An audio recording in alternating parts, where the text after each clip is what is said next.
നമസ്കാരം. മലയാളി വാർത്തയിലേക്ക് സ്വാഗതം. രാജ്യം മുഴുവൻ ഞെട്ടലോടുകൂടി ചർച്ച ചെയ്യപ്പെട്ട ഒരു വിഷയമാണ് TCS എന്ന IT കമ്പനിയുടെ നാസിക് കേന്ദ്രത്തിൽ നടന്ന മതപരിവർത്തനം, നിർബന്ധിത മതപരിവർത്തനവും ലവ് ജിഹാദും ലൈംഗിക പീഡനങ്ങളുമെല്ലാം. ഈ പ്രവർത്തനങ്ങളൊക്കെ നടത്തിയത് ഒരു സംഘം ജിഹാദികളാണെന്നും അവിടെ യഥാർത്ഥത്തിൽ അവിടെ ഉണ്ടായിരുന്ന മേലുദ്യോഗസ്ഥരായിട്ടുള്ള ജിഹാദികളായിരുന്നുവെന്നും അവിടെ ജോലിക്ക് വരുന്ന പെൺകുട്ടികളെ ഇവർ ടാർഗറ്റ് ചെയ്തിരുന്നുവെന്നും അവരെ പ്രണയ കെണിയിൽപ്പെടുത്തുക, അതിനുശേഷം ലൈംഗിക ബന്ധത്തിൽ ഏർപ്പെടുക, ഈ ദൃശ്യങ്ങൾ ഉപയോഗിച്ച് പിന്നീട് ഇവരെ നിർബന്ധിത മതപരിവർത്തനത്തിന് പ്രേരിപ്പിക്കുക, ഇസ്ലാമികമായ ആചാരങ്ങൾ പിന്തുടരാൻ നിർബന്ധിക്കുക, ഇങ്ങനെയൊക്കെയുള്ള പരിപാടികളാണ് ഈ IT കമ്പനിയുടെ മറവിൽ അവിടെ നടന്നുകൊണ്ടിരുന്നത് എന്നാണ് ആദ്യം പോലീസിന് പരാതി ലഭിച്ചത്.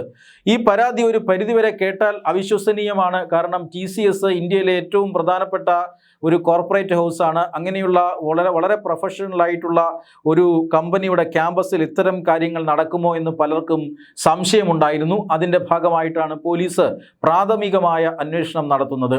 പോലീസിൻ്റെ മിടുക്കികളായിട്ടുള്ള വനിതാ പോലീസ് ഉദ്യോഗസ്ഥരാണ് നേരെ ഈ TCS ക്യാമ്പസിലേക്ക് ഹൗസ് കീപ്പിംഗ് സ്റ്റാഫ് എന്ന വ്യാജേന കടന്നുകൂടുകയും അവിടെ വലിയ രീതിയിലുള്ള അന്വേഷണം നടത്തുകയും തെളിവുകൾ ശേഖരിക്കുകയും ഒക്കെ ചെയ്തത്. പരാതി പ്രാഥമികമായി ശരിയാണ് എന്ന് കണ്ടെത്തിയതിനെ തുടർന്നാണ് ഈ പ്രതികളെല്ലാം അറസ്റ്റ് ചെയ്യുന്നതും പ്രധാന പ്രതി അപ്പോഴേക്കും അവിടെ നിന്നും മുങ്ങിയിരുന്നു.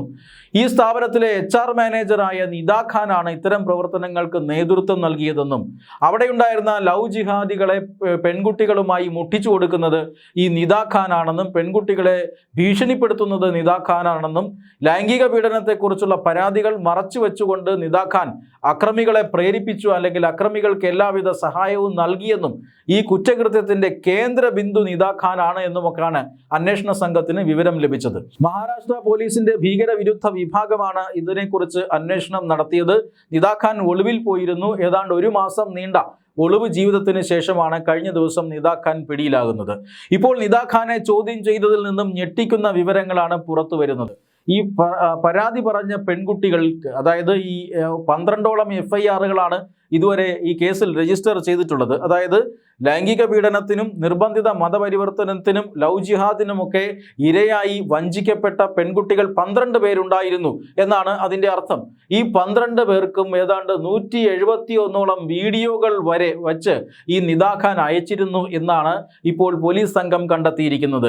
ഈ 171 വീഡിയോകൾ പെൺകുട്ടികളെ മതാചാരങ്ങൾ പഠിപ്പിക്കാൻ വേണ്ടിയിട്ടായിരുന്നു. എങ്ങനെയാണ് 5 നേരം നിസ്കരിക്കേണ്ടത്, എങ്ങനെയാണ് കലിമ ചൊല്ലേണ്ടത്, എങ്ങനെയാണ് ഇസ്ലാമിക നിയമപ്രകാരം ബുർഖയും അതുപോലെ തന്നെ ഹിജാബും ഒക്കെ ധരിക്കേണ്ടത്, വീട്ടിലുള്ളപ്പോൾ എങ്ങനെയാണ് ഈ മതാചാരങ്ങൾ പിന്തുടരേണ്ടത് എന്നൊക്കെ സംബന്ധിക്കുന്ന, അങ്ങനെയൊക്കെ പഠിപ്പിക്കുന്ന 171ഓളം വീഡിയോകളാണ് നിദാ ഖാൻ ഈ പറയുന്ന പെൺകുട്ടികൾക്ക് അയച്ചു കൊടുത്തിരിക്കുന്നത്.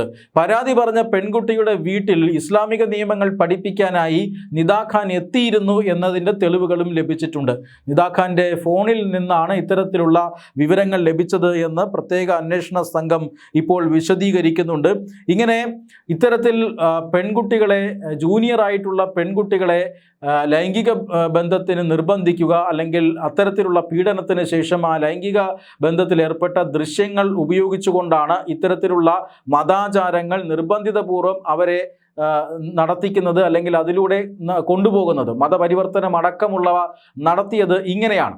ഇങ്ങനെ ചെയ്യുന്നതിന് നിദാ ഖാന് ആരാണ് കൂലി നൽകുന്നത്, എന്തുകൊണ്ടാണ് നിദാ ഖാൻ ഇങ്ങനെയൊക്കെ ചെയ്യുന്നത്? ഈ അന്വേഷണമാണ് ഇപ്പോൾ നടക്കുന്നത്. നിദാ ഖാനെ ഇപ്പോൾ ഏജൻസികൾ ചോദ്യം ചെയ്തു വരികയാണ്. നിദാ ഖാന് പിന്നിൽ പ്രത്യേക ഗ്രൂപ്പുകളുണ്ടോ, സംഘടനകളുണ്ടോ എന്നാണ് ഇപ്പോൾ അന്വേഷിക്കുന്നത്. കാരണം രാജ്യമൊട്ടുക്കും ഇത്തരത്തിലുള്ള ISന്റെ അടക്കമുള്ള സ്ലീപ്പർ സെല്ലുകൾ വ്യാപകമാണ്. ഇവർ ആദ്യം ചെയ്യുന്നത് ഇത്തരത്തിലുള്ള മത ക്ലാസുകൾ എടുക്കുക എന്നുള്ളതാണ്. മതപരിവർത്തനവും മതപരമായ വിഷയങ്ങളുമൊക്കെ ആദ്യം പഠിപ്പിക്കും, പിന്നീട് പതിയെ രാജ്യവിരുദ്ധത കുത്തിനിറയ്ക്കും, അതിനുശേഷം ആയുധം കയ്യിൽ കൊടുത്ത് തീവ്രവാദ ആക്രമണങ്ങൾ നടത്താൻ പ്രേരിപ്പിക്കും. അങ്ങനെയുള്ള സ്ലീപ്പർ സെല്ലുകൾ അല്ലെങ്കിൽ ഏതെങ്കിലും സംഘടനകൾ നിദാ ഖാന് പിന്നിലുണ്ടോ എന്നാണ് ഇപ്പോൾ സംസ്ഥാന പോലീസ് അന്വേഷിച്ചു കൊണ്ടിരിക്കുന്നത്.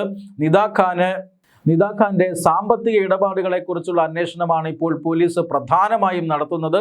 ഈ സാമ്പത്തിക ഇടപാടുകൾ അന്വേഷിക്കുന്നതിനായി ബാങ്ക് അക്കൗണ്ടുകളെക്കുറിച്ചുള്ള വിവരങ്ങളും പാസ്പോർട്ടുകളും ഇപ്പോൾ പിടിച്ചെടുത്തിട്ടുണ്ട് അന്വേഷണ സംഘം.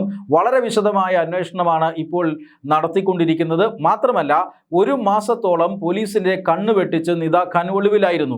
ആദ്യം മുൻകൂർ ജാമ്യാപേക്ഷ നൽകുന്നു. ആ ജാമ്യാപേക്ഷയിൽ താൻ ഗർഭിണിയാണെന്നും ഗർഭാവസ്ഥയുടെ ആദ്യ നാളുകളിലൂടെ കടന്നു പോവുകയാണ് എന്നും അറസ്റ്റ് ചെയ്യപ്പെട്ടാൽ അത് തന്നെ ബാധിക്കുമെന്നും തൻ്റെ ജീവിതത്തെ ബാധിക്കുമെന്നും ഒക്കെ നിദാ ഖാൻ കോടതിയെ ബോധിപ്പിച്ചിരുന്നു. പക്ഷേ കുറ്റകൃത്യങ്ങളുടെ ഒരു ബാഹുല്യം, ഒരു വലിപ്പം, അതെല്ലാം പരിഗണിച്ചുകൊണ്ട് തന്നെ കോടതി ജാമ്യം നിഷേധിക്കുകയാണ് ചെയ്തത്. പക്ഷേ ജാമ്യം നിഷേധിക്കപ്പെട്ടിട്ടും നിദാ ഖാനെ പിടികൂടാൻ പോലീസിന് കഴിഞ്ഞിരുന്നില്ല. കാരണം വളരെ വിദഗ്ധമായി അവർ പോലീസിൽ നിന്നും കുതറി മാറിയിരുന്നു. ഇതിന് ഇവർക്ക് ബാഹ്യശക്തികളുടെ സഹായം ലഭിച്ചിട്ടുണ്ട് എന്ന കാര്യത്തിൽ തർക്കമൊന്നുമില്ല. അവരാരാണ് എന്നുള്ളതിനെക്കുറിച്ചുള്ള അന്വേഷണമാണ് നിദാ ഖാനെയും കുടുംബത്തെയും ഒരുമിച്ചിരുത്തി ഇപ്പോൾ പോലീസ് ചോദ്യം ചെയ്ത് മനസ്സിലാക്കുന്നത്. ഒരു രാഷ്ട്രീയ സഹായം, അവിടുത്തെ ഒരു പ്രധാനപ്പെട്ട ജനപ്രതിനിധിയുടെ സഹായം അടക്കം നിദാ ഖാന് ഒളിവിൽ കഴിയുമ്പോൾ കിട്ടിയിട്ടുണ്ട് എന്നും സൂചനയുണ്ട്. ഇത് ആരാണ്, എങ്ങനെയാണ് പോലീസിനെ വെട്ടിച്ച് ഇത്രയും നാൾ ഒളിവിൽ കഴിഞ്ഞത്, ഇതൊക്കെയാണ് ഇപ്പോൾ അന്വേഷണ സംഘം അന്വേഷിച്ചു വരുന്നത്. എന്തായാലും പ്രധാന പ്രതിയെ പിടികിട്ടിയിരിക്കുന്നു. ആ പ്രതി പ്രവർത്തിച്ചിരിക്കുന്നത് ഇങ്ങനെയാണ് എന്ന് പോലീസിന് മനസ്സിലായിരിക്കുന്നു. ലവ് ജിഹാദ് അടക്കമുള്ള പ്രവർത്തനങ്ങൾ അവിടെ നടന്നു. 171ഓളം വീഡിയോകൾ അയച്ചു. അങ്ങനെയൊക്കെ ബ്ലാക്ക് മെയിൽ ചെയ്തുകൊണ്ടാണ് ഇവരെ ഇസ്ലാമികവൽക്കരണം നടത്തിയിരിക്കുന്നത് എന്നതടക്കമുള്ള കൃത്യമായ വിവരങ്ങൾ ഇപ്പോൾ മഹാരാഷ്ട്ര പോലീസിന് ലഭിച്ചിരിക്കുകയാണ്.